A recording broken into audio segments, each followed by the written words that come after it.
ever get the feeling there's a war going on? There's always a war going on. War is the world's favorite spectator sport. Give me some more skin sutures. Well, everybody knows war is hell. Remember, you heard it here last. War isn't hell. War is war and hell is hell. And of the two, war is a lot worse. How do you figure that, Hawkeye? Easy, Father. Tell me, who goes to hell? Sinners, I believe. Exactly. There are no innocent bystanders in hell. But war is chock full of them. Little kids, cripples, old ladies. In fact, except for a few of the brass, almost everybody involved is an innocent bystander. So, Ryan, if you could be the historian for any 70s TV show, which one would you pick? Oh, wow. I still have a huge crush on Linda Carter. So, Wonder Woman. I know it's not 70s, but The Greatest American Hero. And then, of course, MASH, All right, well, that one's taken. I feel like Greatest American Hero, that's the Sam Bowie pick, because I'm coming in right after you and slamming Rockford Files.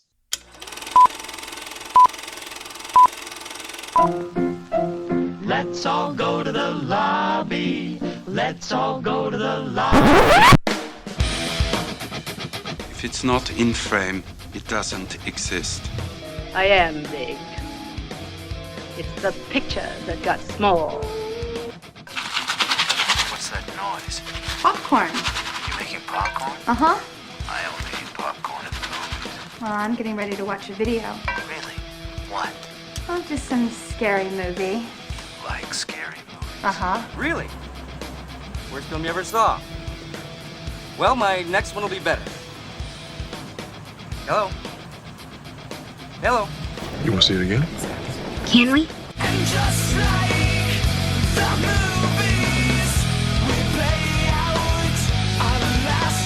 You are listening to the History on Film podcast. And now here are your hosts, Ross Lennon and Ryan Barr. Hello, and welcome to another interview edition of the History on Film podcast. I'm your host, Ross Lennon. I'm joined, as always, by my close friend and colleague, Ryan Barr. How you doing, Ryan? I'm doing okay. It's a Friday, so we're living for the weekend. Well, we've got our Hawaiian shirts on. I'm making homemade gin in my office. That must mean one thing. Today we are talking MASH with the MASH historian himself, Eric White. Eric, thank you for joining us today. Well, thank you for having me. I'm excited to talk MASH. So we're gonna hop right into it. We got the choppers coming in. What is MASH? We're mostly just from the onset going to be talking about the TV series today. There was the famous Robert Altman movie that the show is based on. I did not realize that there was a book first, and that there's actually something like 12 books. There's MASH Goes to Maine. I think MASH meets the Wolfman. MASH meets the Harlem Globetrotters. And then there's a role-playing game that we're going to talk about later. So really, there's a whole, what I call the MCU. I don't think that's taken, the MASH cinematic universe. I think we're good. I think we're coining that for the first time. Yeah. I've actually called it that a few times in a couple posts, because I think that that's a really good way to think about it. So what is sort of the platonic ideal of MASH in any of its forms? Well, you kind of have to go back to the end of World War II and then the Korean War, which was the invention of a MASH unit itself, the Mobile Army Surgical Hospital. That was a concept that was came up with by Michael DeBakey, who's famous for doing the first heart transplant. That's what his claim to fame is. But he was also, a military. He was involved in the military at the end of World War II and came up with this concept of the MASH unit. So it was very successful in Korea, having medical units very close to the front to treat wounded. And it was this novel concept that then became the novel. So Richard Hooker, which was the author's pen name, his real name is Dr. Richard Hornberger. He wrote a novel about his experience at a MASH unit in Korea, and that was published in 1968. 20th Century Fox bought the rights to that novel, and Robert Altman famously directed that film that starred Donald Sutherland, Elliot Gould, Tom Skerritt, Sally Kellerman, Robert Duvall, among others, and Gary Berghoff, who then, of course, reprised his role in the 1972 boot then of the television series. very different tone. If you read the novel compared to the TV show, it is a shock for a lot of people, I think, because it's a very different tone.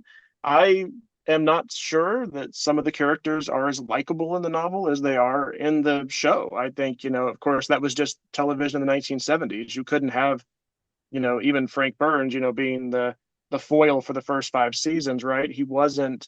His character was softened a lot for the television series, but so was Hawkeye and Trapper. I mean, they were not very likable characters in the novel, I don't think, either. And then, of course, the show ran for 11 years, and series, that groundbreaking finale, groundbreaking for multiple reasons, but I know we'll get into that. So yeah, we're gonna, that finale is up there when we get to it. It's like, I know it's considered like one of the top finales in TV history, along with Newhart, which is always my favorite. and I mean, I've watched classic, it. yeah. I mean, I've grown up on this show. I'm of the generation that watched a ton of reruns on TV, and it's like just some of them. Nick and Night King, raise up. Exactly. So like, there's just a lot of moments that even though I encounter them out of order, like the season 3 finale still rings in my head. Like that's a powerful moment. The first time you see Radar come in and talk about the plane. I won't spoil it. Yeah. Just in case. I don't know how many people are going to stick this one out that haven't seen MASH, but we're going to do the kind thing and assume that we're, leading the Zoomers to rediscover 70s TV classics. Yeah. You'd be surprised how many, like I get contacted by a lot of people, Gen Z and, younger watchers who are seeing the show for the first time. And it's interesting because a lot of them have the same story. That a lot of us do, which is I watched it with my parents or my grandparents, and and this becomes that connection to a family member that the show is connected with, and then so yeah, it is great to see the younger generations embracing the show just like it, the generation did who watched it when it was originally aired in the 70s and early 80s. So Eric, before we get too far afield, you are without a doubt the MASH historian. You're the creator of the MASHhistorian.com, but I'd like to give you this time now, before we get too far into it, to introduce yourself. How did you get started with your collection and archive, which is really incredible? And then tell us about your website, the MASHhistorian.com. Oh, well, thank you. Yeah, so it goes back to the early 2000s when the show was first being released on DVD. I bought the DVDs as they came out. Every 6 months, there'd be a new season released. And what was great was, as you watch those, you got, when a show airs in syndication, there's deleted scenes, they have to cut it down to fit the 26 minutes. Well, the DVD put all those back in. And so like there'd be brand new scenes that I'd never seen before of MASH. And there are some episodes that I noticed weren't re-showing on FX or Fox or any of the networks that I was watching them on. And so there were a couple episodes I saw for the very first time as the DVDs came out. But I liked the show, connected with it because I have a master's in history from James Madison University. It's public history, actually. So, of course, I did a lot of museum work and different things like that. So it was not until 2007, though, that I bought a set of scripts off of eBay. It was like 22 scripts from the show. And it was just this unique thing for me. And it was this first concept where I could own something from the show besides the DVDs. And then it ballooned from there. So now it has, scripts. I have scripts for just about every episode, but I think I'm down to about 60 some episodes that I still need, but I have the rest. Tons of press materials. That stuff was ephemeral.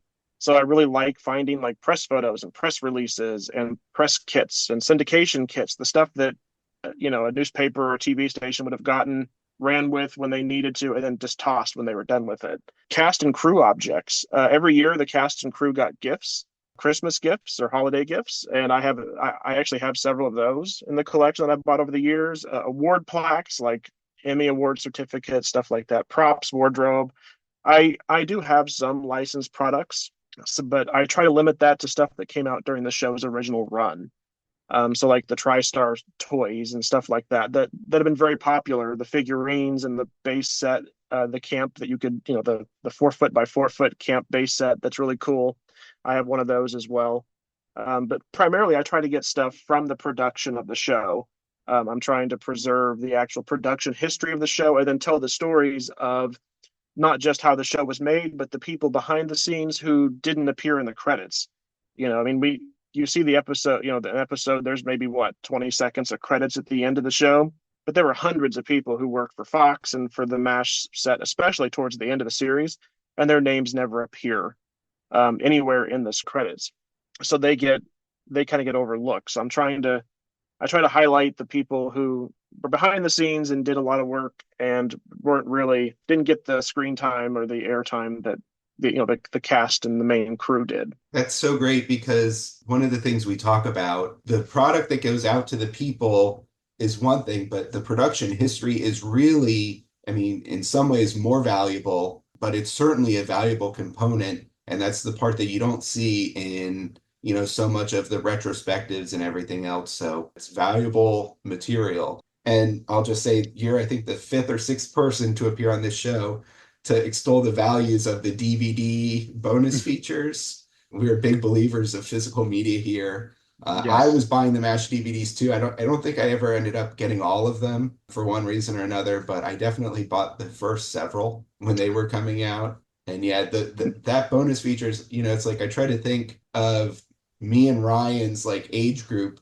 So many of us became like weird film people, and I think it's because we watched The Critic, we had DVD, bonus features. Like there's this little slipstream of history. Right. I know once DVDs started coming out and it was like deleted scenes, and that just launched me on a path like, oh, deleted scenes. And then, like we're discussing, like, some of the production notes and things like that, we start, and me being a lover of like alternate history and like multiversal theory and things like that. It's like, oh, there's an alternate timeline somewhere where that scene made it in, or like with shows and stuff. And I always find that fascinating how decisions are made. I know MASH and a lot of other movies and shows, sometimes they like release scripts that are annotated, right? And you're like, oh wow, that's really neat of like what the original thought was, completely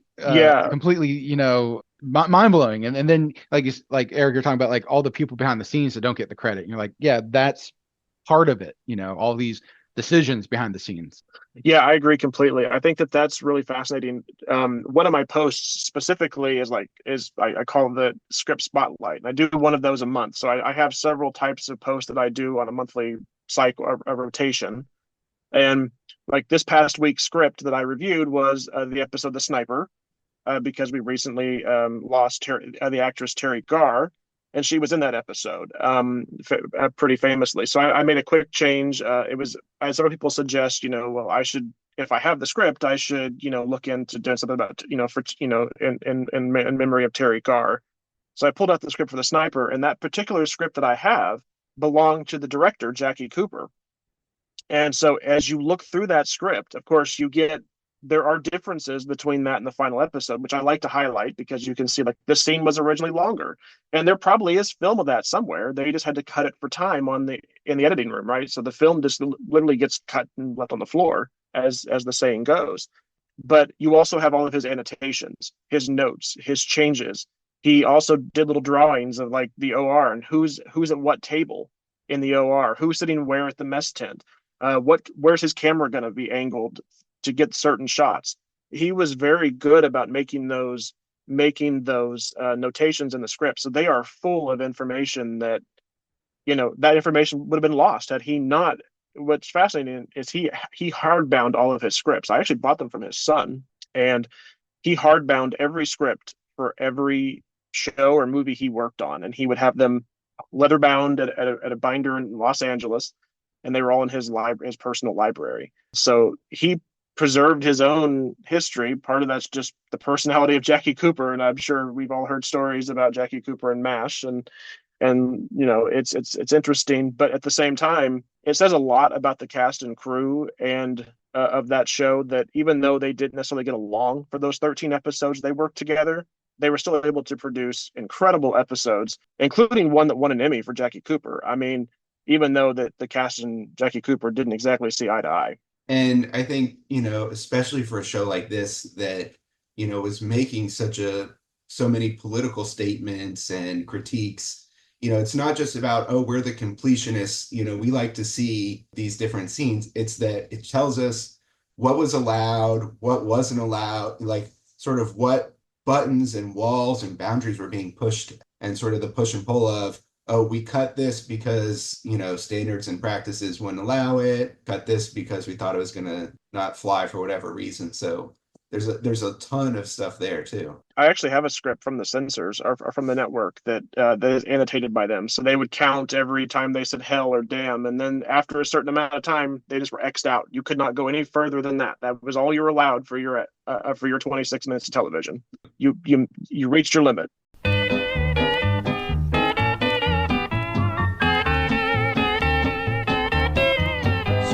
It's goodbye, Maria. I'm off to Korea, far across the sea. It's the same old story, and it's up to Old Glory to win another fight for liberty. The annotated notes, and Ross, you're talking about the politicalness of it. I love that snapshot of history of both like the political landscape in network TV at that time, because it's widely different than now. But also, I think, and I know we'll get into this later, how even though it's set during Korea, it's really Vietnam. At the end of the day, it is a critique of the Vietnam era, and it's very reflective of, I think, that changing the changing political landscape and the changing cultural norms. And you look at that cast, Alan Alda and some of them, they were very young guys and gals on that show. A lot of them were very outspoken. A lot of them are still activists and engaged politically today.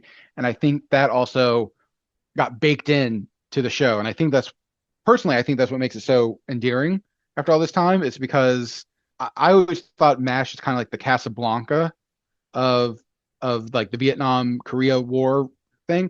Because you look at Casablanca, it was made, we weren't even in the war yet, but it almost like it was made today, the way they're criticizing the Nazi regime, the Vichy French, and all these things. And it's very it's more modern than it is of the era. The way MASH is, you would think it was made yesterday, the way it's critiquing the politics and the culture and stuff of the 70s, with that 50s window dressing. Yeah, I agree. And if you look at the Altman film, especially, you think of when that came out, that came out in 1970, in January of 1970. So that came out still before the Vietnam had ended. Just short, it was being filmed as the Tet Offensive, like was taking place in 68, right? So, you think about, and well, it was being filmed in 69, but still, shortly after the Tet Offensive. And you look at, I think, Altman being a blacklisted celebrity himself from the McCarthy era. It was a very telling statement of, it was a black comedy that also did not shy away from how ugly war was. And it is extremely bloody compared to the show. And I think that was a big part of it. They were showing the horrors of war that MASH, the show, would not have been able to get away with, especially those first couple of seasons with the network censors. But as a big film, well, actually, it wasn't even a big film. They didn't think it was, they thought it was going to bomb, but it actually became one of the most popular movies of the year, which is kind of ironic. But it struck the culture at the right time, right? This anti-war, anti-violence, anti-death, essentially, statement piece that hit in January 1970. It was a great time. And then the show took that and tried to capitalize on it. And so, it was this critique of Vietnam, but then it lasts, several years after Vietnam ends. Did that change the message in any, like, did they have to, sort of pivot in any sort of way? How did the war being over change their messaging? Yeah, it'll be interesting to see if you agree, because I think, Larry Gilbart and Gene Reynolds were very thorough between the second and third years. They actually went to Korea and they interviewed doctors and nurses and people who worked at a MASH unit that was still there, but also interviewed doctors and nurses who had been at MASH units. And those binders became the stories that the writers could pull from to write episodes. So they wanted it to be reflective of reality. And then once, like you said, once Vietnam ended, then stories had to change. And you start to see that. MASH, I think a lot of fans see it in three phases. You get the first three seasons with, the Henry Blake and Trapper years. It's more funny with a mix of, reality mixed in. the middle years, which is BJ, but Frank Burns is still there. So it's kind of that awkward kind of in between. And then you get the final years with Charles and Potter, where you get the show almost becomes more dramatic and a little less comedic. The comedy kind of takes a backseat to the drama part of it.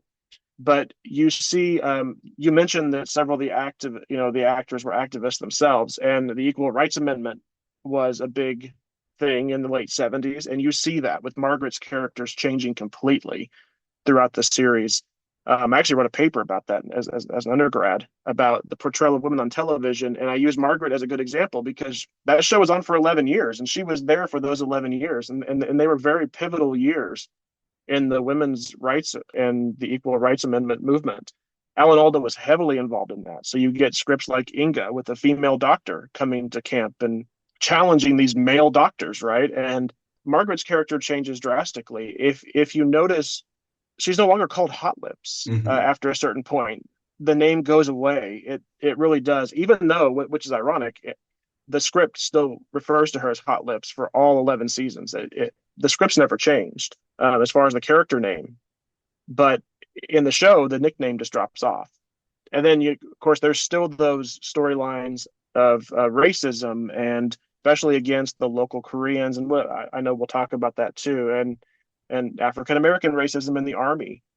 Korea, that was a really hot topic. I mean, Truman had desegregated the Army shortly before Korea. So that was still a pretty new phenomenon in Korea. So I think the show did a great job of showing that and still talking about the racial, 10 years after the Civil Rights Movement and a lot of the civil rights acts that were passed in the mid-60s, 10, 15 years later, that's still a pretty cultural topic. And even, I mean, not to get off topic, but sort of the beginning of After MASH, Klinger gives this great speech about Soon Lee, his wife, his war bride coming home with him, and the sort of racism that they encountered. Yeah, I have most of the After MASH scripts as well. So again, I think that's part of that MASH cinematic universe, right? Where I think After MASH had some really good storylines had they not kept messing with the cast, had they left some of the casting alone and not kept changing it. And they made some weird choices with After MASH that I think ended up killing it pretty quickly. But that was a great storyline. I think that's very true. And I think that's also reflective of Vietnam, right? Mm-hmm. After Vietnam, a lot of Vietnamese were evacuated and brought to the United States. And I think you were seeing a lot of that as well at that time. These refugees who were being brought to the United States because of the end of the war. If it please the court, I'm a Korean vet. In fact, I'm a Korean vet if it don't please the court. And things haven't exactly been what I thought they'd be while I was still over there before I came back here. I remember when the GIs came home after World War II. That was like a hit war, People threw flowers. A GI just opened his mouth and somebody put a kiss in it. And I didn't expect around-the-clock parading, but I didn't think everyone would go into hiding either. It's like the biggest secret of the Korean War was that there was a Korean War. You know what kills me? Nobody calls it that. Police action. Korean conflict. Take it from me. It was a war. It was dirty. It stunk. At least let's call it what it was. Don't get me wrong, Your Honor. I'm no kind of hero. Couldn't wait to get over there. First thing I did when I got my letter from my draft board, I tried to shoot my big toe off. I'd have done it too, but my foot was too fast for me. Maybe a medic, an orderly, a clerk. And most of what they told me to do, I couldn't unless I lied a little, stole a little. Somebody grab you and say, the ambulance is full. Corporal, go get a truck. Only you ain't got a truck. So you run down the road and you see a driver from some other outfit in the woods with a copy of Stars and Stripes and his pants are down, and then suddenly you got a truck. Get you a laugh in the Army. Here, that gets you 2 years. Or 3. Anyhow, it's been no bowl of roses coming back. I married a wonderful girl overseas. Wonderful. But believe me, Eva Braun wouldn't get the kind of look she gets over here. So the TV series has this incredible legacy for both the success that it had and the risks that it took. We're going to talk about the finale and the numbers that it did later, but I want to talk about some of the stylistic choices that the show made, particularly later in its run. I'm thinking specifically about the episode Lifetime, which I saw, I Great mean, I episode. was young when I saw it, and I just remember thinking, oh my gosh, like being so taken aback watching it as like a, 12-year-old kid. Like the fact that it got through to me then speaks to the power that it has. But it just did a lot of things that were really unique for TV at this time. The episode George, about a gay soldier coming to the MASH unit for not just for war injuries, but for injuries for getting beaten up by his fellow soldiers. So can you describe some of these creative risks and what the response to them was? It's interesting because at the time, it wasn't that unusual to see because MASH was on the same night as All in the Family and Mary Tyler Moore and Carol Burnett and all these other iconic shows that were doing very similar things. Yeah. So to have them all in the same lineup, especially when George aired in 1974, that would have been the same lineup. They would have been on that Saturday night with that same, and the Jeffersons as well. That MASH was a part of that classic lineup. I can't even imagine, being at the time watching that lineup. Mm-hmm. That's right top to bottom. That's top to Yeah. bottom hits. Yeah. They're all pushing those boundaries. And so I think that gave MASH the freedom to do the same thing, is to push those boundaries because of who they were situated around in the lineup. I think that really gave them permission to explore these.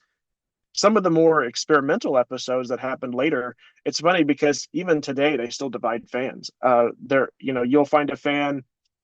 I think most episodes are, it's a good episode, right? You can say that's a good episode. You can point to, Deal Me Out or Out of Sight, Out of Mind, or different episodes and say, well, it's a good episode. It's pretty solid. But then you get to episodes like Dreams or Lifetime or Point of View, and somebody either likes it or they hate it. There's no in between. And I think those are some of the better episodes because they did push the boundaries and try new things. I can't imagine trying to film a Point of View episode with the 1970s film camera. The fact that Charles Dubin directed that episode and had to somehow get that camera to a person's level in a cot to look up at people, that's incredible to do with a camera that was still filming on actual film and not digital by any means. Yeah, and that, just for those who aren't aware, the episode Point of View, the entire episode is shot as if the camera is the eyes of a wounded soldier. And so they're experiencing everything, from a stationary camera as they're being transported from spot to spot, the characters, all talking at or around them. Sort of the POV that you see on, TikTok and stuff today, like POV, you were injured in the Korean War. Right. And it's actually interesting because there's a book that's called Back Down the Ridge. It was written in the 50s. And it is from the point, it basically tells the story of what happens to somebody who is wounded, is sent through the battalion aid to a MASH unit, an evac hospital, and then back home to Walter Reed eventually, right? So you get this story of how the process worked from start to finish, from being wounded. And you see a lot of that in that episode. And Larry Gilbart required the writers to read that book. So I'm pretty sure that book inspired a lot of that episode. Gilbart was gone by then, but I think there were still enough of the people around at MASH that had read that book that they were familiar with the concept of basically seeing from the point of view of somebody who was wounded, which was something that they hadn't tried yet. Yeah, it never occurred to me until you mentioned it, Eric, about how like the POV episode, it's done on film cameras. I think this goes back to like the behind the scenes, the production, the unnamed cast and crew things, and again, I think this also goes back to like being like weird film buffs with like deleted scenes, director commentary, things like that with DVDs, is because you forget sometimes, especially watching something now in 2024, right? In the 2020s, we have CGI and digital recreations. We have the volume, some of the stuff's coming out using the volume. It looks great. And this faster there's quicker overturn of how quickly they can film stuff. They don't have to go on location or whatever or build the set. But then you think about like in the 70s, how that was a film camera, like how they had to figure out those things. And then you go back and look at anything, I guess, really from anything that's been produced or made from like, the 20s, the beginning of silent film era all the way to now. And you're like, wow, yeah, we can do that now easily with a computer or a digital camera. But they had to do that with film. They had to do that with, actually navigating an actual set. They actually had, like with MASH, for example, there's actual cots and medical equipment and all these things that, and I mean, you watch that show and it's true if you watch any documentary too about war, they're not big tents. They're very cramped. The soldiers' experience, whatever that is, has always been cramped quarters in war since like the dawn of humanity. And I think MASH captures that very well, but also you have to, if you're filming something, you have to, figure out how to navigate around that. Whereas opposed, like in the real world, they're not thinking about, how cramped a MASH unit is or whatever. It's just, it is what it is. No, that's a really good point. And it's I have some blueprints. I have a set of 20th Century Fox blueprints for this swamp set. And it truly is a 16-foot by 16-foot army tent. That's what they use. And they would lift one of the flaps, stick the camera in that flap, and they'd film the scene. I think that's what makes the show feel so much more real, though, and more intimate, is they are all in these small places. If you think of shows like, a lot of these shows that came out in the 90s that are based in early 2000s that are based in New York City, like Friends and How I Met Your Mother and shows like that, those apartments are ridiculously big. They feel big for what's a New York City apartment, which we all know are famously not that big. But, this is a MASH tent. This is essentially a real army tent that they are using, a surplus army tent that they used, and then just lifted a flap, stuck a camera through, and filmed the scene. So it feels like you are in the tent with them when they are filming, or in the OR with them when they are filming, because they truly built a to scale model of what these rooms would have been like. Attention all personnel, the war is over. MASH is going home next. You call me a taxi, I'll be on my way. Share their touching goodbyes and their new beginnings. I'll never forget you. MASH, the end of an era, a 2.5-hour special. I'll miss you. The laughs and tears, the final farewells next. That is all. So the final episode of MASH, it's called Goodbye, Farewell, and Amen, aired in February 1983. And is still the most watched broadcast of a TV episode in American history. It was the highest rated thing ever until about 2010. And now the only thing that's beaten it have been Super Bowls, which is crazy to think about because, A, the Super Bowl is really the only thing most Americans watch live anymore. And it took, 22 years to catch up. So that's... And you think about like how many people were watching it in parties, at, bars and stuff like that. Like how many people were watching it on one TV that gets counted as one TV. And it's a 2-hour episode. It's essentially a movie. But the episode is incredibly powerful, especially for people invested in the characters. And I think just the fact that so many Americans watch the same thing at the same time is itself a historic event.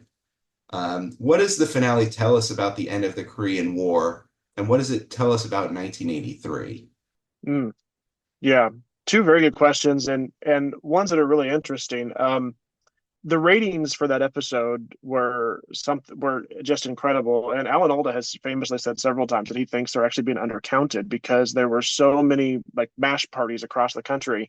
And I actually have some press photos and various memorabilia from MASH bashes that were held on that night across the country. And like Tony Pacco's, in Toledo held a MASH bash, and I've got some stuff from that event that night. But there were a couple hundred people who attended that event, so they weren't at home watching television; they were there. But that rating, just to put that rating in perspective, the rating was a 60.3.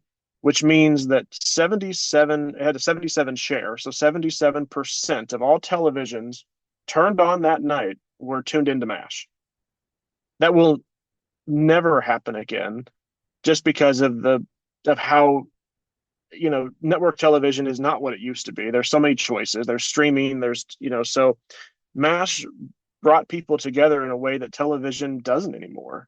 And just probably never will again because of just how fractured it is between streaming. There's no such thing as a must-see TV anymore, right? I mean, we all remember shows that would get 20, 30, 40, 50 million viewers a week, and now they're happy if they get 7 or 8 million viewers watching a network TV show.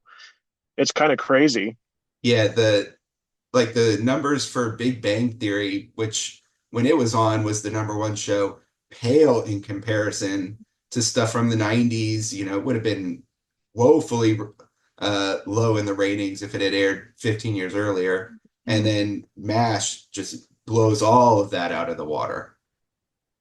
And for perspective, in 84, or 83, 84, so that next season, the first season of After MASH, it wasn't even it barely ranked in the top 10, and it averaged 20 million viewers a week, and it didn't even make the top 10.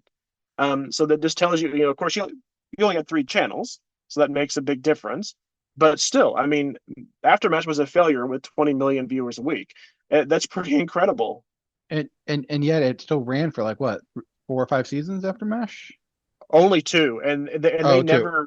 What was Trapper MD ran for Trapper John several MD ran for a long time. Yeah, they did the right thing. I think Trapper John MD did the right thing. They didn't focus on the nostalgia of MASH. They made its own show. It was an hour-long medical drama. It was actually a very well done, well produced show with Parnell Roberts. I think that was a great series that loosely had a connection with MASH, right? Whereas After MASH took 2 or 3 well-known characters from a show and tried to put them in a very different situation. And I think it would have worked had they focused more on, like, my favorite episode of After MASH is an episode called Fallout that occurred. That was like the 6th or 7th episode of the series. And it's basically about a wounded soldier who comes in. He comes in for his checkup. He has leukemia, but he was at all the atomic bomb tests. And they're trying to prove that it was the radiation that's killing him. And the Army's refusing to cover it, which actually happened. And the Army's saying it is not battle related. It is not battlefield related. So we're not going to cover his treatments. And the doctors, Potter and Pfeiffer, are fighting to get his benefits covered under the VA, and they keep getting denied. So it was a very powerful episode. It was actually nominated for an Emmy. Larry Gelbart wrote it. He came back for After MASH. So yeah, I mean, I think that they could have, if they had focused on more stuff like that, and done that out of the gate instead of, trying to find humor in a VA hospital. I'm not sure if that's exactly the right tone to set from the beginning, and focused more on this, the struggles that Klinger had having a Korean wife and in the 1950s. And if they had tried to, if they'd gone more, I think more that direction, I think people would have felt the more of a connection to MASH than what they were doing originally. And I think it makes sense, thematically to do it that way. And also, it just so happens this is the next question that we had, but that MASH was attributed to giving so many veterans the sort of way to speak about things that they may have had trouble articulating otherwise. I've watched a few retrospectives where people say, oh, someone came up to me and said, thank you, MASH helped me to talk to my family about what I experienced overseas. I've talked to a few people personally who have said that, MASH helped them connect more to their dad who had served overseas. So I just, it makes sense to then move to having a show about a veterans hospital. And, if it had gone differently, that it would have, helped further this line of discourse. But then to tie it back into your library on the MASH historian, you have several books by veterans about their time in Korea. Do you see that as something that they bring up? Like, do you think that these books were part of a wave created by the success of MASH? Yes, yeah. I mean, a lot of them were written, in the 90s and early 2000s. MASH, was one of those shows that, but it aired originally, of course, it aired at a time when if you missed it, you missed it, and you had to hope you could catch it in reruns in the summer. But once it started coming out on DVD, it brought the show back into the public discourse again. And I think that's when you start to see the mid-2000s, you see a lot of memoirs from Korean war surgeons at MASH units. And I think that's a big part of it. And they do talk about the show. And it's mixed. There are people who say they like it because it felt real. And, that they knew a Hawkeye, they knew a Trapper, they knew a Frank Burns, they knew, one of the characters, so they could relate to it. There are others who hated it because it felt too real.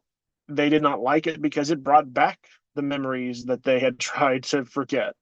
And then there are others who didn't like it because, of the activism in it. That's actually the opinion of Richard Hornberger, the author of the original book. He hated the series. It was too activist. It was too liberal for him. He didn't like it. Robert Altman had the same opinion. He didn't like the series either for that same reason. He felt that it was too activist. It was too in your face, pushy, and he didn't like it. And he'll until up until he passed away several years ago, he would push back anytime somebody tried to compare the show and the film. He didn't want anything to do with the show. So it was really interesting to see those reactions, those various reactions. Some felt that the show was anti-military, which is something that the creators and the actors of the show vehemently deny. Quite a few of them were served at some point. Mike Farrell, Alan Alda, Jamie Farr, they all did stints in the military for periods of time. So none of them they didn't, it wasn't anti-military, it was anti-war, anti-death. That's interesting because people our age, kind of we're kind of at the bell curve of millennials. We're the 9/11. Everyone signed up to, go fight the war on terror. Like, Ross and I were freshmen in high school, so we had friends that were a little bit older. Me too. Yeah, that all our friends that were like seniors or just graduated, maybe like we were 8th grade, and they like maybe a friend's brother or sister or something. They all went and joined because they felt compelled, right? Yep. And some of my friends to this day that served, especially that served in Iraq and Afghanistan and during that stuff, they're not anti-military. They're very anti-war. They're very anti-death. Yep. They're very anti-destruction and slaughter and all these things. And yeah, I think I believe the seed started probably in the Vietnam, maybe the Korean War vets, and then the Vietnam vets especially. Kind of came home with that opinion. The World War II guys didn't so much because it was a different kind of war and it was a different call to action. But you knew why you were there. Mm-hmm. Yeah, exactly. And where Korea, Vietnam, and everything since then, it's kind of like, what are we doing here? But I love that. I think MASH does capture that kind of sense of what are we doing here a little bit. Again, like Casablanca, you would think it was made 50 years after the event. I mean, it was made 20 years after the event that it was based on, but really it was, reflecting the current era. And again, the type of criticisms and the type of activism stuff, you would think it was made at, we've had 50, 60 years of scholarship and historians of all different stripes looking at saying, oh, well, this is what really that was about. And this was the zeitgeist at the time. Same way Casablanca is capturing things that people weren't saying about World War II until the 60s, and they're saying it in 1941, again, it's fascinating how sometimes certain things capture it perfectly. And then of course there's a whole laundry list of books, movies, and TV that tried and failed miserably for different reasons. And actually that's not a bad episode idea, Ross. Write that down. And just kind of thinking, I do think, because I watched the show even, as I was getting the DVDs and before, like this was a show that was heavily syndicated. And I do think my position in the 2000s came sort of from that sort of Hawkeye school of like, well, I don't hate the troops. In fact, I think the best thing we can do for them is not put them in pointless, dangerous situations. So I think that position came to me from the 1970s. And, I think it was sort of disingenuous to say like, oh, we have to send them here and we'll figure out why later. I think it was, like, well, no, I want to honor the troops by making sure that they're a last resort. Yeah, and I think there's a really good difference, Ryan. I like you bringing up 9/11 and the surge of volunteers after 9/11, because if you look back at, Korea and Vietnam, they were all drafted. It was, the draft is a big difference. Is you're being sent somewhere, you may not necessarily understand what's going on, or you may not even know about it until suddenly you're called to go somewhere. Who knows where you're going, right? Like, who had heard of Korea in 1950? Right. It was this country in Southeast Asia that most people had not heard of at that point. And so, yeah, you're being sent somewhere against your will, essentially, and that changes the attitude as well, very Right. drastically. And I think Right. that's reflected pretty well in the show as well, too. Is Yeah. it did a good job of reflecting the difference between a draftee military and an all volunteer military. They are very Right. different. Right. The old adage goes, there's, because I dabble in all sorts of different histories, and and a lot of military historians, and this goes back probably to Cain and Abel, ever since war was invented. But definitely, I know this was definitely a sentiment, like with Alexander the Great and the Romans, all the way to now, is your worst volunteer is better than your best conscript. That Yes. no matter how awful the volunteer might be, they want to be there for whatever reason. Whereas the conscript, they're doing it just, in the words of Marshawn Lynch, I'm just here so I don't get fined. Yes. I highly recommend. Yeah, I think and mass units were a very different place to be because you were working 40 hours a week, but in 2 days. I mean, that was what they did, is they were in surgery. And it's fascinating to me that the real mass unit, if you look at a real mass unit compared to what we see on the show, you would be led to believe that we are only seeing half of the 407 7th. We are seeing that team of 4 doctors, their nurses, and their corpsmen, which is how a mass unit was actually constructed. There would have been 2 sets of probably 3 to 4 surgeons and their support staff. Because when a mass unit moved, the M, as MASH likes to remind us, the M does stand for mobile. When they would move, Group A would move and get the new hospital set up. And then the wounded would be diverted to Group A and at the new location. Then Group B would finish packing up the old unit and move to alongside. So you had to have 2 sets because you could not stop operating for 18 hours to move. So they had to do it in phases. So a couple times in the PA announcements, they'll talk about surgical team B, but Hawkeye and BJ or whoever, I think it was Trapper at the time, probably, they don't get up. They don't leave. So there are hints that there are more people potentially in the 407 7th that we don't see.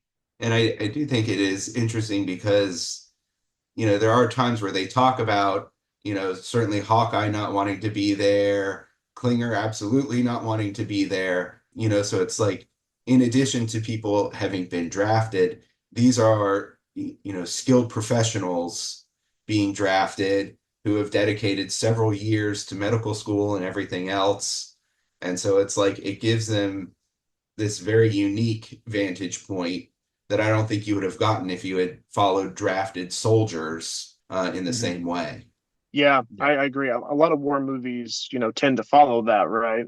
But MASH is unique because, and Army surgeons were only at a MASH unit for 18 months and then they rotated out because of burnout. Burnout was a real thing in a MASH unit. So 18 months was what they were there for, which really worked well, I think, into the show itself as characters came and went. There were no television shows that I can really think of to that point that changed casts like MASH did. There are pretty distinct cast differences throughout the 11 years of that show. It kept the show fresh, but it was also the reality of being in a MASH unit. People were coming and going all the time. Yeah, I think that you're right that did help because you don't even really think about it, for the most part, but there were several. I mean, I love Colonel Potter. Like, I like Harry Morgan a lot. Yeah. But, it does give a thematic reason for why people would come and go without, I mean, I feel like most of the time, if you try to recast somebody, it's just this, like Community, I think about, like, where they had people coming and going, and Mad Men had, not as in depth, the kind of the main cast was there from beginning to start, but as people die, people move on, people go to other jobs, things like that, which is real life. I'm kind of the resident Mad Men historian, I guess, here, and you always see this debate online, like, and I'm sure if I dabbled more in the MASH subreddits and stuff, I'm sure I see it too. People are like, oh, well, why don't we get a follow-up on this character or that character? I'm like, that's what happens. Somebody gets fired or somebody quits. It doesn't matter how close you were. This happens in real life to all of us.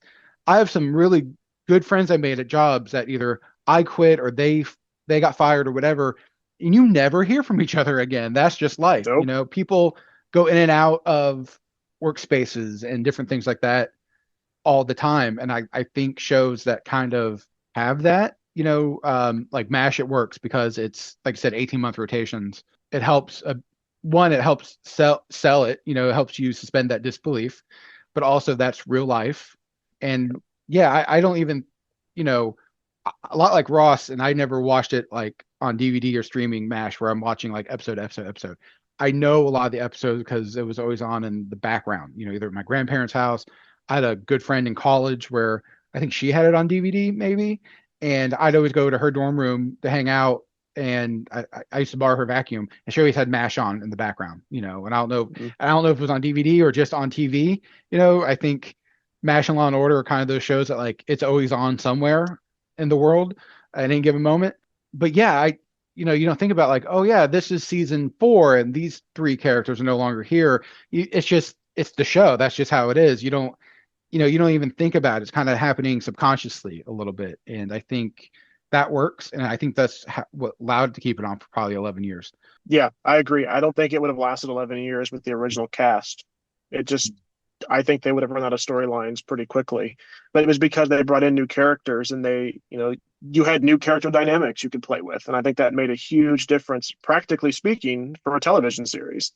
There are shows that have lasted 11 years that didn't really make big changes to casts. Frasier being one of them. Cheers, although they had to make one cast change. After Coach, and then to Woody, but for the most part, and then Diane to Rebecca. But for the most part, the central part of that cast stayed the same for all 11 years.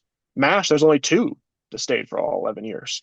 I do, anytime I lose a job or something, I do like to leave behind a teddy bear so they know that a part of my innocence died when I was let go from the job. When I left my last job, I wrote out goodbye on sticky notes on the desk. Speaking of finale, though, you mentioned syndication and how MASH was in syndication. Going back to the finale, it almost didn't happen. The network did not want them to end the war, because you cannot sell a show in syndication that has an end, right? It's very hard.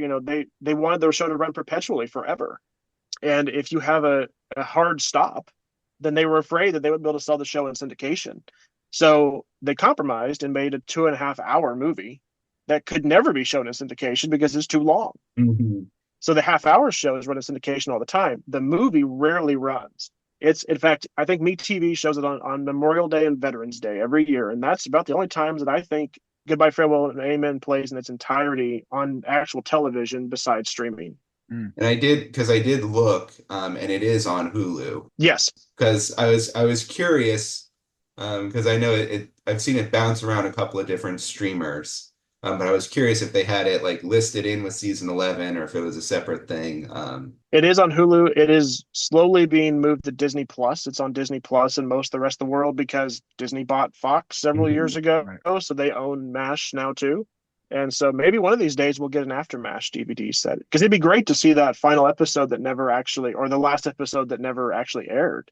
It kept getting preempted, and then they just gave up. It never aired. There's one episode left that never showed in the U.S. Yeah, I was going to ask, because I didn't prepare as well as I should have coming into this episode about, is it on streaming? And I figured it was somewhere out there, because, I mean, like we said at the top of the show, people who might not be aware of the show, assuming people our age and younger, but with it being on streaming, I think that's great, because hopefully people who listen to this episode who are like, what are they talking about, can maybe go and check it out. And I think, it Definitely. Is one of those shows where, it has some good rewatch ability, but also I think it also has more so really good modern lessons that we can take away when it comes to, like we're talking about, like war and politics. I'm just thinking of like kind of the general zeitgeist right now in the year of our Lord 2024 of, there are still lessons to be learned from a show that's been off the air since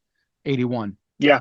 No, I agree. Larry Gelbart. So back in, I think 2009, TV Land used to do TV Land Awards, and they gave MASH a Legend Award, or whatever that award was called. And in part of the speech, Larry Gelbart said that the show doesn't go out of style because the uniforms have sadly not gone out of style. Mhm. And speaking to the fact that war is still a common theme that is relatable, for better or for worse, it is still relatable because of the theme. Right. And so yeah, you definitely, it's very, but it is very human. The show is very human. It does not shy away from the human toll of war, and I think that's why it holds up so well still. Right. And it isn't a slapstick like Hogan's Heroes, right? I couldn't. Oh, there's no way I could watch Hogan's Heroes now. It's so. Oh, a comedy in a concentration camp. Boy, it is not the best. that kind of hits different now, It does. But also I think, and again, this is a different episode of the show, but I think also by the, because Hogan's Heroes was very 60s. Yes. And I think also that was at the era where in the 60s we were still trying to come over the trauma of World War II. And I think, yes. From the rah victory that we won the war, swinging right into Korea, Korea stops. I mean, and Vietnam, not for us, but for the French, starts pretty much the same year. Immediately, yeah.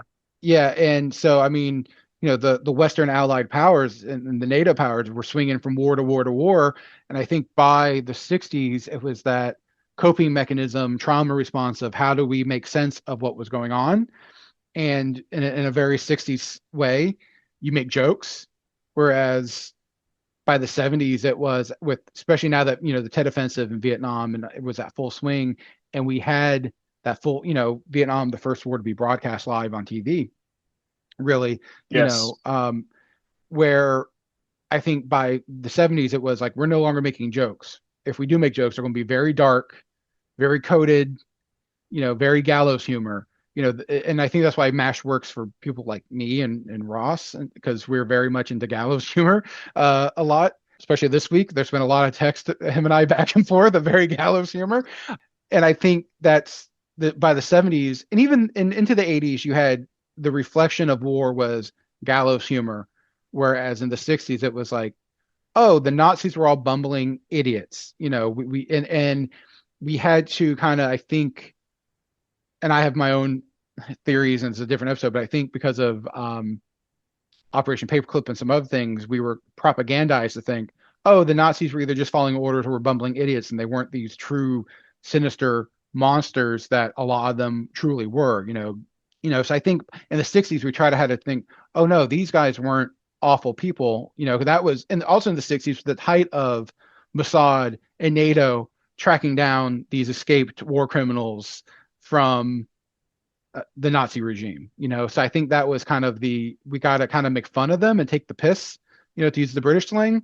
Because if we actually face the reality, it's a lot more horrific if we really recognize what was going on in the camps and what was going on in the occupied territories. Yeah, and television was still a new medium, so you really see a lot of, it tends to be more of escapism. I think you see a lot of, television is the escape from real life. It needs to be that funny, I'm sitting down to watch I Love Lucy, I want to laugh for 30 minutes. It isn't until I think MASH and some of the All in the Family, and then you start to get some more dramas. It was mostly comedy, interestingly, at first. It was all supposed to be an escape, funny escape, and then you start to get some of the darker themes from film slowly start to make their way into television. And now, and then of course at that time, you were either one or the other, right? You were either a movie star or you were a television star. You did not do, if you were one, you did not do the other. You did not cross paths. Now, never between the two shall meet. Right. And now it's just, you can shoot a TV series one day and go film a movie the next day, and nobody bats an eye at it anymore. They do it all because they're so thematically, they're almost on the same level now. Film was this higher level, right? And now television production and quality of the storylines have gotten to such a higher level that they feel very similar. Because I do think in tone, MASH feels akin to a lot of like the prestige drama, like the prestige TV that we talk about, starting with Sopranos. I mean, obviously the subject matter is not comparable, but it's like rewatching some MASH lately. the closest comparison I came up to was The Bear, because it's like it's a comedy where there may not be, especially MASH towards the later years, it's like it's not going to be joke, joke, joke, joke, joke, joke, joke.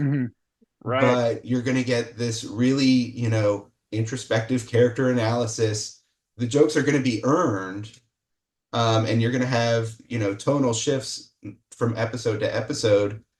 But I don't know. It sort of hit me that it's like, I don't think you have The Bear without MASH. No, I think that's a really good point. And it's also because structurally how the show was filmed makes that big difference too, right? It was single camera. It was not a multi-camera sitcom in front of an audience like a lot of shows were still, even at that, you know, at that time, and some shows still are now. Big Bang Theory was shot in front of an audience, you know, multi-camera. But MASH was a single camera show, so it was filmed like a movie. Every episode, it took 4 days to make one episode. They didn't film it in one evening in front of an audience like, you know, sitcoms typically do. The laugh track was added later, and there was a big fight over whether that should be there or not. And in the UK, it was not. In other countries, we got the laugh track version, and then other countries, the laugh track was left out. But yeah, I mean, it was shot like a film, so it felt more, you know, more film, you know, cinematic than television. And for those playing along at home, the laugh track was added, but it was never used during the operating scenes. So when they were in their scrubs, there was no laugh track. That was the compromise Gelbart made with the network. Yeah. So I have a question for you, Eric. You know, with discussing like the international broadcast of the show, you know, Ross and I, we sometimes, you know, when we discuss commercials or TV, we also like kind of look at what was the international response. What was the international response to MASH? And I'm very curious, especially in East Asia, if it did play, you know, I'm thinking like Hong Kong, Taiwan, South Korea, Japan. What was the response there versus like Europe or maybe South America or Africa where it got broadcast? I've actually looked into this quite a bit because it does fascinate me. I've got MASH on DVD and in various forms from across the world as part of the collection because I think that's important. In the UK and in English-speaking countries especially, the show is actually pretty popular. Canada, Australia, the UK. It didn't have the laugh track in the UK. In fact, I have a post coming up soon. I don't. When this is posted, it probably will be live by that point. King Charles III visited the set of MASH when he did his first U.S. solo tour as Prince of Wales in 1977. He did a tour of the United States. One of his stops was in Los Angeles, and there were 2 shows he wanted to visit the set of, and one of them was MASH. So he witnessed the filming of Comrades in Arms Part 1. So he was on set, and there are press photos and stuff that I have in the collection from his visit. So it clearly had a international appeal. It's aired in German and French as well. It was dubbed. So Europe, it was definitely popular. Asia is more interesting. The movie, I think, was a lot more popular in Asia, but the TV show was actually banned in South Korea. I have a really good post about how MASH was banned, the movie and the series. The movie was banned on military bases across the U.S. at the time when it came out because of its anti-war sentiment and because of it showing people having their limbs sawed off on an operating table. They were literally sending soldiers into combat in 1970. They didn't want them to see that. So they banned the movie from being shown on military bases. But the show was banned in South Korea, not necessarily because of subject matter, but because of how the South Koreans were portrayed. By the point the show aired, South Korea had changed pretty drastically. After the Korean War, the U.S. invested heavily in South Korea, and it became industrialized very quickly. And the country had changed. It was no longer a farming. I mean, there were still those parts of Korea, but they tried to get away from that image of the country very quickly. So the first time that a lot of Koreans saw MASH would have been on Armed Forces television, on Armed Forces Network, over the air broadcast in the early 90s. And the reactions were not great because of the way it portrayed Koreans at the time. And a lot of Koreans, of course, didn't know that era or didn't remember that era. And the country in South Korea had done a great job of industrializing very quickly. So they changed the country completely. So the show was not well received in South Korea, especially. also, I think it should be pointed out, South Korea was still a quasi-military dictatorship during the initial broadcast. I think it was what, Yes. 80.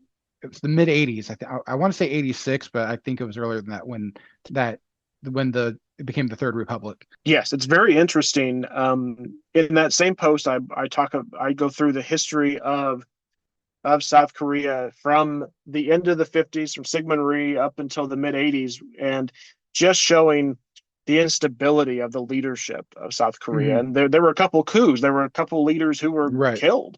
And so, like, we think of North Korea being kind of the unstable country of the two, but in the 70s and 80s, South Korea was by far the more unstable of the two. Yeah, the South Korea of today is a far cry with Very its government.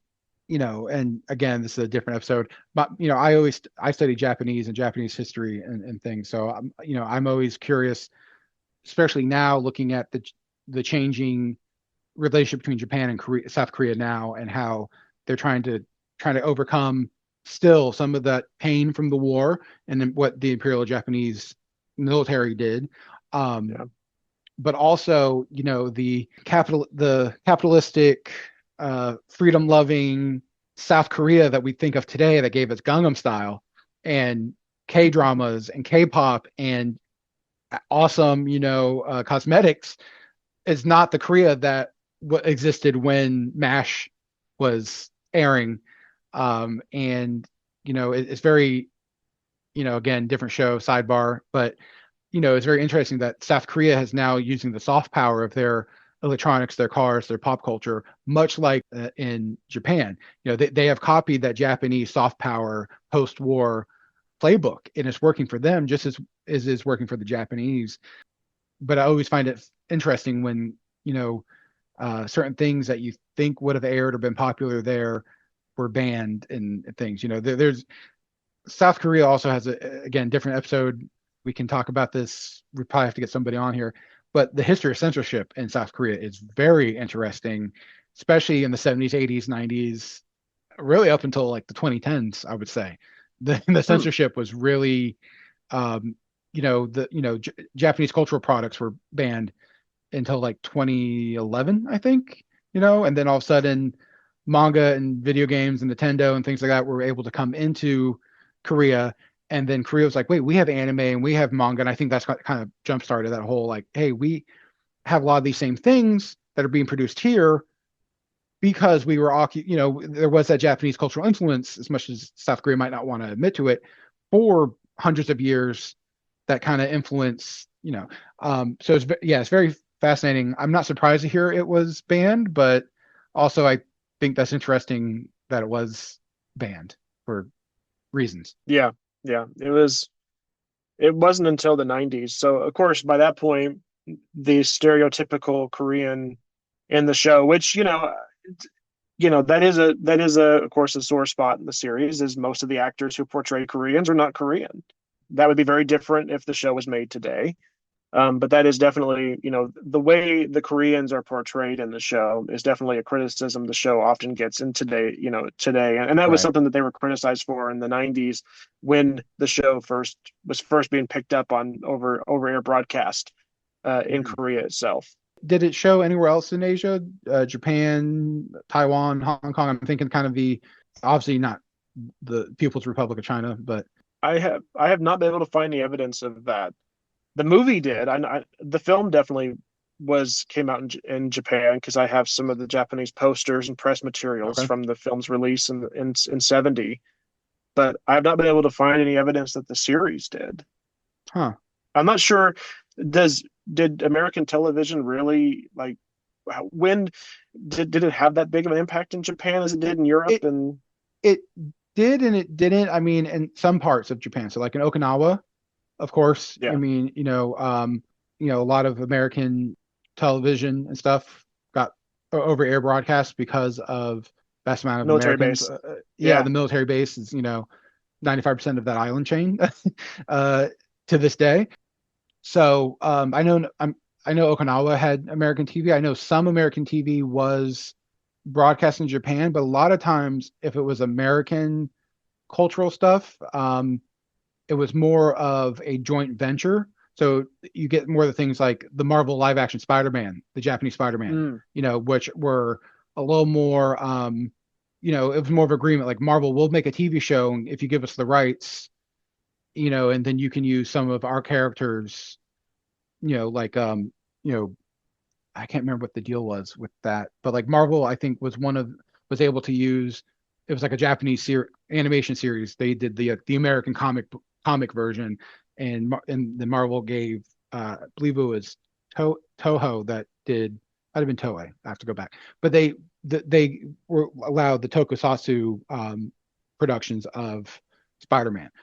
I think Japanese TV or American influence was more through that. It was American, but put through that Japanese cultural lens. And I think that was deliberate.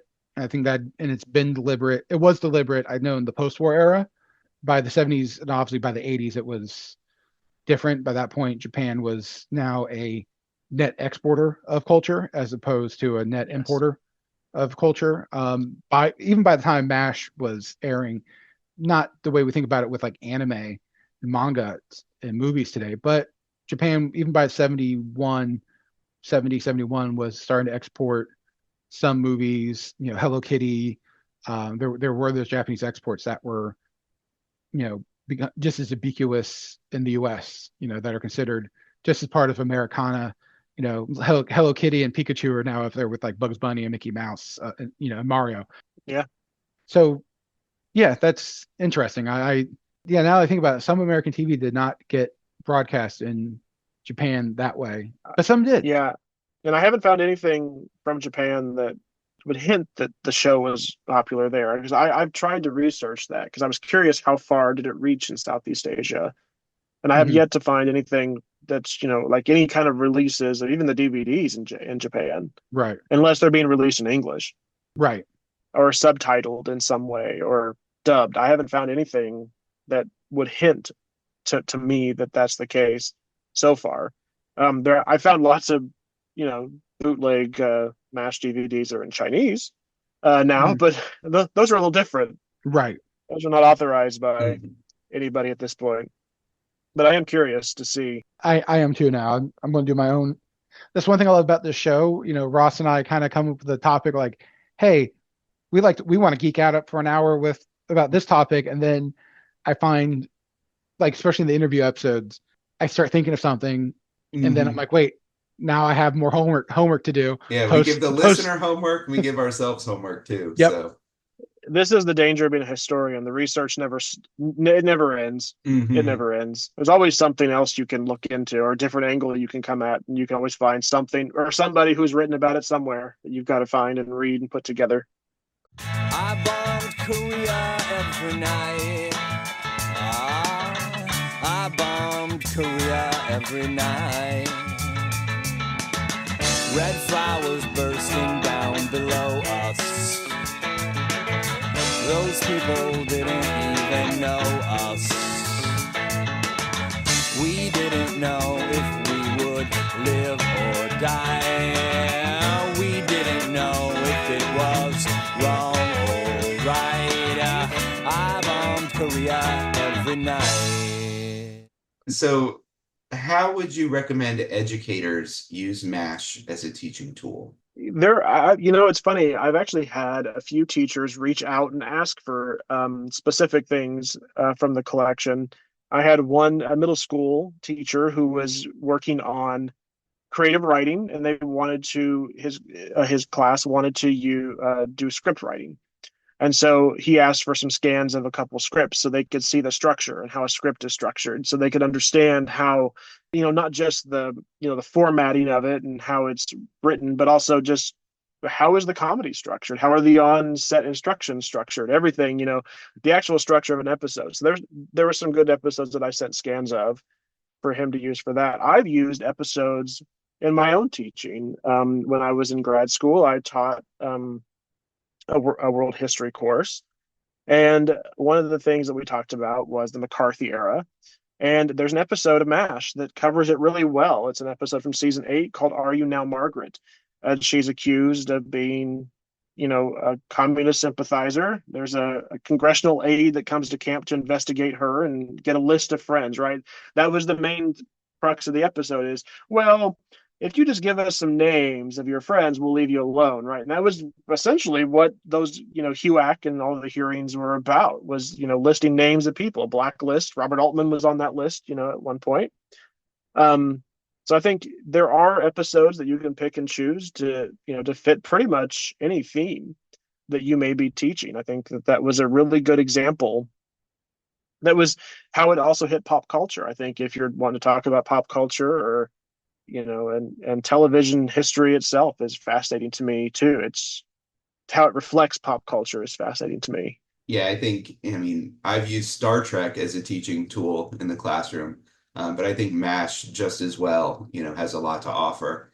If anything, it's just that we don't teach enough of 20th century history. I agree. We always tend to get to, you get to after World War II, history just stops for some reason. Mm-hmm. After World War II, history's done. It's done. Exactly. And I wonder if that's a generational thing, because like even I, if I think this shows my age, I don't think I'm that old, but when I think 30 years ago, I think 1970, not 1990. I think that's just because, I was in middle school in 2000, and that was 30 years ago, was 1970. Right. So now, here we are 24 years later, and I'm still thinking 30 years ago was 1970. Right. But now, 30 years ago is 1990. These are times that I remember clearly that was 30 years ago. So I think you get a. Yeah, I still think, 10 years ago was the 90s. And then I realized I had already I was already out of grad school 10 years ago. Right. Me too. Like I start looking at the calendar, you're like, oh. Well, and like we were talking in one of my classes recently about a big historical survey that the NEH had done in 1994. And as academics, we're like, 30 years ago, that's still pretty relevant. That's not that long ago. And then I looked and I said, the people conducting the survey had that Ace of Base CD playing in the background as they're doing the survey, and my bones just turned to ash. Yeah, when I see like musicians that I grew up with, in high school and everything, saying, "Oh, it's the 20th anniversary of this album," and I'm just like, "No, it can't be." Yeah, because it's not possible. Yeah, I heard someone say reference to Franz Ferdinand as classic rock the other day, and I'm like, no, don't say that. There's an oldies station here in my town, in my hometown, and they're playing music from the 90s now and early 2000s on that station. It's like, oh no, this is not good. I wonder if just that we're the last generation to at least know of a favorite radio station. Yeah, that's true. They're trying to claw me back. All I know is the first time I hear Mr. Brightside on an oldies or classic rock station, I'm committing seppuku because I can't live in this world anymore. And just to button it up, my thought process is that the reason why history classes sort of taper off after World War II is that everything after World War II is not history, it's politics. Because it's like, we get the post-war order, and it's like maybe you do a little bit of Cold War stuff if you're in like an AP class, but really after that, it's like, well, this is the existing order. Nobody talks about FDR anymore. Like, yeah, it's just sort of like, oh, that guy was president, for 4 terms, and then he died, and we're done with him. Like, I mean, Truman doesn't even get a mention. I mean, Truman's the one that ordered the atomic bombings, and he gets overshadowed in being sandwiched in between FDR and Eisenhower. It's like Truman, the forgotten president, and the forgotten war. It's and the forgotten war. And I mean, I live in Missouri, which is where Truman's from. So we're also, by a lot of people that I know, it's a flyover state. So it kind of just, it all goes together. Yeah, it all fits together. So I'll do our book recommendations right now before we get into the TV recommendations. So 2 books I have. One that I used in research it's just called MASH, but it's part of the series Contemporary Approaches to Film and Television Series.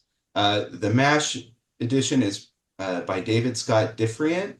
That'll be included in the show notes. And that just looks at, like we talk about on this show, the production history, some of the critical response, and then sort of how the show contributed to larger narrative themes and just a lot of the classic hobby horses here on the History on Film podcast. And then another book I wanted to recommend, although it doesn't dive as much into MASH itself, is Politics in the American Television Comedy, a critical survey from I Love Lucy through South Park.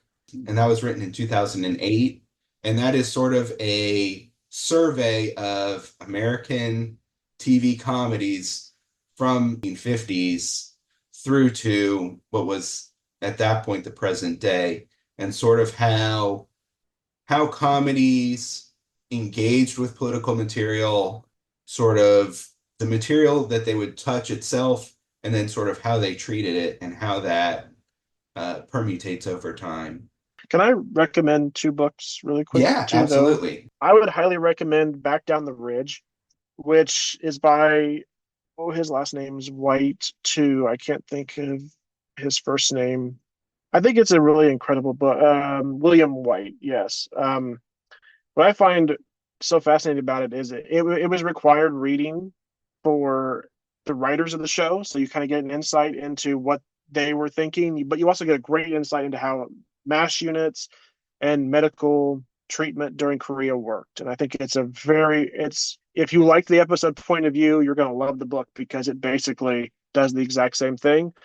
It was written in 1953, which is kind of insane to me that it was written the same, the year that the war, it was published the year the war ended, or kind of ended. And so I think that's really fascinating that it came out contemporary. It was a contemporary book to the time, which is fascinating to me. The other, if you really like the show and you want something that's kind of goes into the show, there's a really good book. Of course, there are a couple of books that were published towards the end of the series that kind of are overviews of the series, but I think Alan Alda's book called The Last Days of MASH is incredible because you get a lot of insight into how MASH was made. His wife is a photographer, Arlene, and she took a bunch of photos those last couple of weeks of filming. You also see some scribbles and notes that they made trying to decide the title of the finale, for example, is in that book. So you get some really good insight into what it was like working on the show from day to day. So I think and that book came out in 84. So you can get used copies of that book out there too. And I think that's a really great book that every fan should have.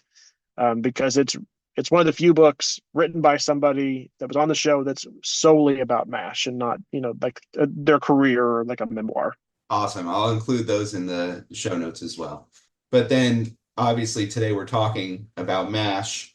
So for the movie recommendation part, obviously we're going to recommend MASH. But Eric, for someone who had never seen MASH, but sat through 2 hours of us talking about it, what would you recommend to get someone on board? Like, how would you recommend MASH to a beginner? It's a good question. As far as the episode to watch, that was difficult for me to narrow it down to one because the show changes pretty drastically. So I chose 2. And so if you have a friend who kind of figure based it on whether your friend's more into the comedy or the drama side, if you're really into the early seasons, the Henry Blake years, the episode I'd recommend is called Divided We Stand. It is the first episode of season 2. It's kind of like a second pilot. The show was not as popular during its first season, but it was picked up in reruns over the summer, and then the show came back strong in season 2. So the writers kind of did a second pilot where you get a good introduction to every character. It's about a psychiatrist who comes to the unit with the intent to break them up, to see if they've strained under pressure of war. And so you get to kind of see every character, their antics, you get a little bit of their psychology.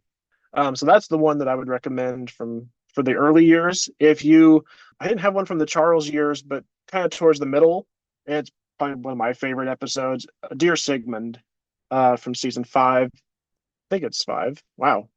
Now I'm questioning myself. Yeah, it's season 5. Dear Sigmund is a fantastic episode with Alan Arbus as Sidney Friedman. And he comes to the 407 7th. He's struggling as a divisional psychiatrist. which they did actually have, by the way. That was actually, and back down the ridge, you learn that having a divisional psychiatrist that worked with MASH units was actually a thing. So this must have been pulled out of that book. This was real, which I thought was kind of incredible. I always just assumed Sydney was a great plot device, but turns out it was factually accurate too. But he writes a letter to Sigmund Freud to help soothe his mind. But in it, you get his thoughts on every character. So you get an evaluation of every character at the 4077th. And I love that episode. I think it's a great way to introduce yourself to every character in the show. Perfect. And we'll have those listed as well. So our final question for you, Eric. So your website lists an incredible collection of books, scripts, props, and I was surprised to find a 2017 MASH-themed tabletop role-playing game. So Ryan and I are going to take a crack at this over winter break. Question is, are you in? Of course. I actually just went through and was doing some cleanup to how the books are arranged, and I pulled that book out and put it aside. So awesome. I need to read it and go through it again, because it's actually a good sized book. I forgot how thick it was. So it must be pretty complicated. What could possibly go wrong? Exactly. Mm-hmm. I mean, it can't be worse than the Atari game that they made for MASH in the 80s. I mean, I have to play that now. You know what? Someone get James Rolfe on the phone. I think Angry Video Game Nerd needs to check that out. There's a emulator of it online. You can play it. Well, there goes my weekend plan. This is how we pivot to video. I've done a post on it. It's very fascinating. I have a cartridge. I have a brand new one still sealed in the package in the collection, but you can play it online. They've got an emulator. That's our transition to video. That's how that's how the History on Film Twitch stream gets started. Yeah, that's right. MASH on Atari. That's got an audience of at least 7. I'm surprised MASH on Atari didn't get buried in a landfill like the ED Atari game. Oh man, it probably should have been. But 20th Century Fox apparently had an actual video game studio for briefly before the video game crash in the early 80s. And MASH was one of the games they made, unfortunately. I don't know how I feel about that. I played it. I'm still not sure how I feel about it, to be honest. Eric, I want to thank you so much for joining us today. This was a lot of fun. I'm realizing now I should probably hustle and edit this and release it on Veterans Day. So this might be the perfect time if I can get the turnaround done. He didn't. But Eric, I want to thank you so much for joining us today. This was a lot of fun. I learned a lot about a show that I've loved my whole life. So I want to just give you one more opportunity to tell everyone about the MASHhistorian.com and what you've got going on over there. Great. Well, I appreciate it. I really appreciate the invite. Always happy to talk about MASH and the collection. It's something that, the collection lives on its own. I'm just the steward of it. It's kind of the way I think of it. But yeah, the MASHhistorian.com is post weekly. Different posts either about scripts or press materials or just random objects from the collection, and kind of get the backstory of it. Also on pretty much any social channel, at MASH Historian, you'll find me there. I post anytime there's a new post, I post it out there as well.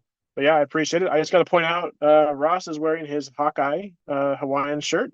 I know, it's not a video podcast, but he came dressed for the part today. And Ryan has a lovely yellow sundress on. Ryan, you can't get a Section 8 from a podcast. I'm sorry. I mean, I gotta say, the Gone with the Wind outfit, I wasn't gonna mention it, but it's pretty nice. I mean, that's just the parasol's a bit much, but it's cute. It's the small details that really sell it. Yeah. This is just my Friday sundress. This has nothing to do with the podcast. I've been wearing this around the house regardless.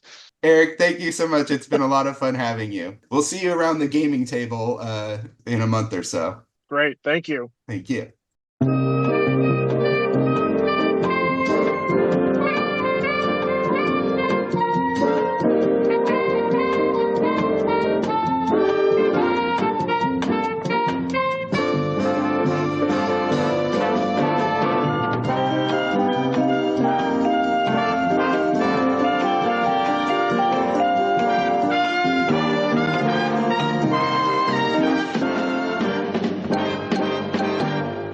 Just for that, I'm going to let you get the last word in. Thank you. You're welcome.